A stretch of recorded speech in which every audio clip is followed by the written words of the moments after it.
ঠাকুর, মা ও স্বামীজির চরণে প্রণাম নিবেদন করে এই দিব্যত্রয়ী সকল ভক্তদের জন্য পাঠ করছি উদ্বোধন কার্যালয় থেকে প্রকাশিত শ্রী ম কথিত শ্রী শ্রী রামকৃষ্ণ কথামৃতর কিছু বিশেষ অংশ। আজ পাঠ করব ঠাকুর শ্রী রামকৃষ্ণ দক্ষিণেশ্বর মন্দিরে শ্রীযুক্ত রাখাল, প্রাণকৃষ্ণ, কেদার প্রভৃতি ভক্ত সঙ্গে পর্বের প্রথম পরিচ্ছেদ, দক্ষিণেশ্বরে প্রাণকৃষ্ণ মাস্টার প্রভৃতি সঙ্গে, এবং দ্বিতীয় পরিচ্ছেদ, ভাব রাজ্য ও রূপ দর্শন। ঠাকুর শ্রী রামকৃষ্ণ কালীবাড়ির সেই পূর্ব পরিচিত ঘরে ভক্ত সঙ্গে বসিয়া আছেন। নিশি দিন হরি প্রেমে, মার প্রেমে মাতোয়ারা। মেঝেতে মাদুর পাতা, তিনি সেই মাদুরে আসিয়া বসিয়াছেন। সম্মুখে প্রাণকৃষ্ণ ও মাস্টার। শ্রীযুক্ত রাখালও ঘরে আছেন। হাজরা মহাশয় ঘরের বাহিরে দক্ষিণ পূর্ব বারান্দায় বসিয়া আছেন। শীতকাল, পৌষ মাস। ঠাকুরের গায়ে মোলস্কিনের র্যাপার। সোমবার, বেলা 8টা। 18ই পৌষ, কৃষ্ণা অষ্টমী, 1 জানুয়ারি 1883। এখন অন্তরঙ্গ ভক্তগণ অনেকেই আসিয়া ঠাকুরের সহিত মিলিত হইয়াছেন। ন্যূনাধিক 1 বৎসর কাল নরেন্দ্র, রাখাল, ভবনাথ, বলরাম, মাস্টার, বাবুরাম, লাটু প্রভৃতি সর্বদা আসা যাওয়া করিতেছেন। তাহাদের বৎসরাধিক পূর্ব হইতে রাম, মনমোহন, সুরেন্দ্র, কেদার আসিতেছেন। প্রায় 5 মাস হইল ঠাকুর শ্রী রামকৃষ্ণ বিদ্যাসাগরের বাদুর বাগানের বাটিতে শুভাগমন করিয়াছিলেন। 2 মাস হইল শ্রীযুক্ত কেশব সেনের সহিত বিজয়াদি ব্রাহ্ম ভক্ত সঙ্গে নৌযানে অর্থাৎ স্টিমারে আনন্দ করিতে করিতে কলিকাতায় গিয়াছিলেন। শ্রীযুক্ত প্রাণকৃষ্ণ মুখোপাধ্যায় কলিকাতার শ্যামপুকুর পল্লীতে বাস করেন। তাহার আদি নিবাস জনাই গ্রামে। এক্সচেঞ্জের বড়বাবু, নিলামের কাজ তদারক করেন। প্রথম পরিবারের সন্তান না হওয়াতে তাহার মত লইয়া দ্বিতীয়বার দ্বার পরিগ্রহ করিয়াছেন। তাহারই একমাত্র পুত্র সন্তান হইয়াছে। ঠাকুর শ্রী রামকৃষ্ণকে প্রাণকৃষ্ণ বড় ভক্তি করেন।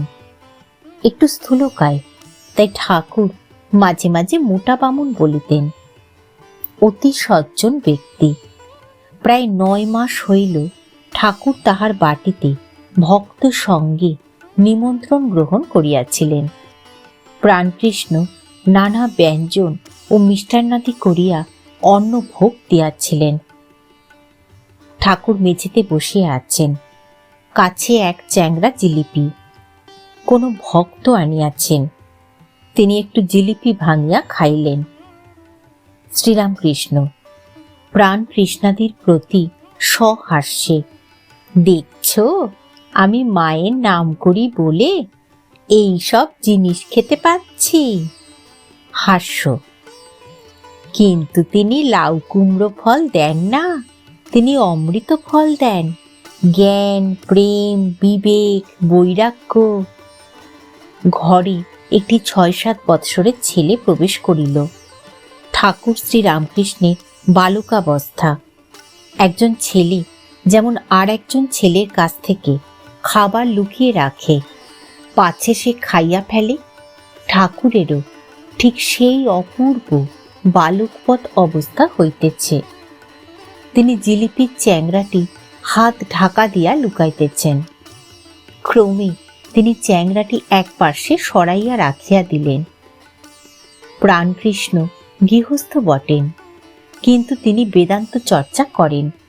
বলেন ব্রহ্ম সত্য, জগৎ মিথ্যা, তিনিই আমি, সোহম।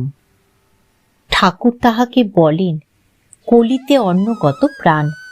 কলিতে নারদীয় ভক্তি। সে যে ভাবের বিষয়, ভাব ব্যতীত অভাবে কে ধরতে পারে? বালকের ন্যায় হাত ঢাকিয়া মিষ্টান্ন লুকাইতে লুকাইতে ঠাকুর সমাধিস্থ হইলেন। ঠাকুর সমাধিস্থ অনেকক্ষণ ভাবাবিষ্ট হইয়া বসিয়া আছেন। দেহ নড়িতেছে না, চক্ষু স্পন্দহীন, নিঃশ্বাস পড়িতেছে কিনা বোঝা যায় না। অনেকক্ষণ পরে দীর্ঘ নিঃশ্বাস ফেলিলেন, যেন ইন্দ্রিয়ের রাজ্যে আবার ফিরিয়া আসিতেছেন। শ্রীরামকৃষ্ণ প্রাণ কৃষ্ণের প্রতি। তিনি শুধু নিরাকার নন, তিনি আবার সাকার। তার রূপ দর্শন করা যায়। ভাব ভক্তির দ্বারা তার সেই অতুলনীয় রূপ দর্শন করা যায়। মা নানা রূপে দর্শন দেন। কাল মাকে দেখলাম, গেরুয়া জামা পরা, মুড়ি সেলাই নাই, আমার সঙ্গে কথা করছেন। আর একদিন মুসলমানের মেয়ে রূপে আমার কাছে এসেছিলেন, মাথায় তিলক, কিন্তু দিগম্বরী, 6-7 বছরের মেয়ে। আমার সঙ্গে সঙ্গে বেড়াতে লাগলো ও ফচকিমি করতে লাগলো। হৃদের বাড়িতে যখন ছিলাম, গৌরাঙ্গ দর্শন হয়েছিল, কালা পেরে কাপড় পরা। হলধারী বলতো তিনি ভাব অভাবের অতীত। আমি মাকে গিয়ে বললাম, মা, হলধারী এ কথা বলছে, তাহলে রূপটুপ কি সব মিথ্যা? মা রতির মার বেশে আমার কাছে এসে বললে, তুই ভাবেই থাক। আমিও হলধারীকে তাই বললাম। একবার ও কথা ভুলে যাই বলে কষ্ট হয়। ভাবে না থেকে দাঁত ভেঙে গেল। তাই দৈব বাণী বা প্রত্যক্ষ না হলে ভাবেই থাকবো, ভক্তি নিয়ে থাকবো, কি বলো? প্রাণ কৃষ্ণ আজ্ঞা। শ্রীরামকৃষ্ণ আর তোমাকেই বা কেন জিজ্ঞাসা করি? এর ভেতরে কি একটা আছে, সেই আমাকে নিয়ে এরূপ করছে। মাঝে মাঝে দেবভাব প্রায় হতো। আমি পূজা না করলে শান্ত হতুম না। আমি যন্ত্র, তিনি যন্ত্রী। তিনি যেমন করান তেমনি করি, যেমন বলান তেমনি বলি। প্রসাদ বলে ভবসাগরে বসে আছি ভাসিয়ে ভেলা। জোয়ার এলে উজিয়ে যাব, ভাটিয়ে যাব ভাটার বেলা। ঝড়ের এঁটো পাতা কখনো উড়ে ভালো জায়গায় গিয়ে পড়ল, কখনো বা ঝড়ে নর্দমায় গিয়ে পড়ল। ঝড় যেদিকে লয়ে যায়। তাতি বললে রামের ইচ্ছায় ডাকাতি হলো, রামের ইচ্ছায় আমাকে পুলিশে ধরলে, আবার রামের ইচ্ছায় ছেড়ে দিলে। হনুমান বলেছিল, হে রাম, শরণাগত শরণাগত। এই আশীর্বাদ করো যেন তোমার পাদপদ্মে শুদ্ধা ভক্তি হয়, আর যেন তোমার ভুবন মোহিনী মায়ায় মুগ্ধ না হই। কোলা ব্যাং মুমূর্ষু অবস্থায় বললে, রাম যখন সাপে ধরে তখন রাম রক্ষা করো বলে চিৎকার করি, কিন্তু এখন রামের ধনুক পিঠে মরে যাচ্ছি, তাই চুপ করে আছি। আগে প্রত্যক্ষ দর্শন হতো এই চক্ষু দিয়ে, যেমন তোমায় দেখছি।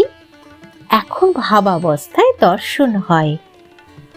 ঈশ্বর লাভ হলে বালকের স্বভাব হয়, যে যাকে চিন্তা করে তার সত্তা পায়।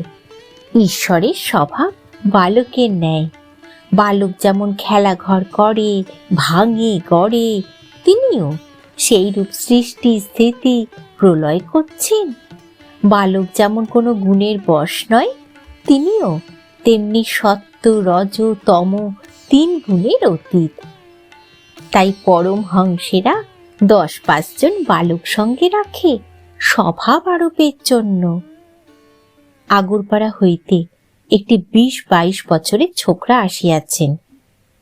ছেলেটি যখন আসেন, ঠাকুরকে ইশারা করিয়া নির্জনে লইয়া যান ও চুপি চুপি মনের কথা কন। তিনি নূতন যাতায়াত করিতেছেন। আজ ছেলেটি কাছে আসিয়া মেঝেতে বসিয়াছেন। শ্রীরামকৃষ্ণ ছেলেটির প্রতি আরোপ করলে ভাব বদলে যায়। প্রকৃতি ভাব আরোপ করলে ক্রমে কামাদি রিপু নষ্ট হয়ে যায়। ঠিক মেয়েদের মতন ব্যবহার হয়ে দাঁড়ায়। যাত্রাতে যারা মেয়ে সাজে তাদের নাইবার সময় দেখেছি মেয়েদের মতো দাঁত মাজে, কথা কয়। তুমি একদিন শনি মঙ্গলবারে এসো। প্রাণকৃষ্ণের প্রতি ব্রহ্ম ও শক্তি অভেদ। শক্তি না মানলে জগৎ মিথ্যা হয়ে যায়। আমি তুমি, ঘর বাড়ি, পরিবার সব মিথ্যা। ওই আত্মা শক্তি আছেন বলে জগৎ দাঁড়িয়ে আছে। কাঠামোর খুঁটি না থাকলে কাঠামোই হয় না। সুন্দর দুর্গা ঠাকুর প্রতিমা হয় না। বিষয় বুদ্ধি ত্যাগ না করলে চৈতন্যই হয় না। ভগবান লাভ হয় না। বিষয় বুদ্ধি থাকলে কপটতা হয়। সরল না হলে তাকে পাওয়া যায় না। যারা বিষয়কর্ম করে, আফিসের কাজ কি ব্যবসা, তাদেরও সত্যেতে থাকা উচিত। সত্য কথা কলির তপস্যা।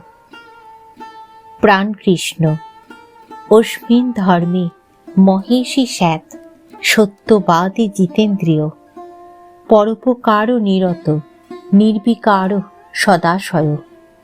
মহানির্বাণতন্ত্রে এরূপ আছে।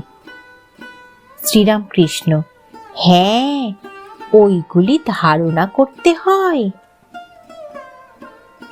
ঠাকুর, মা ও স্বামীজির চরণে প্রণাম নিবেদন করে শেষ করছি আজকের পাঠ।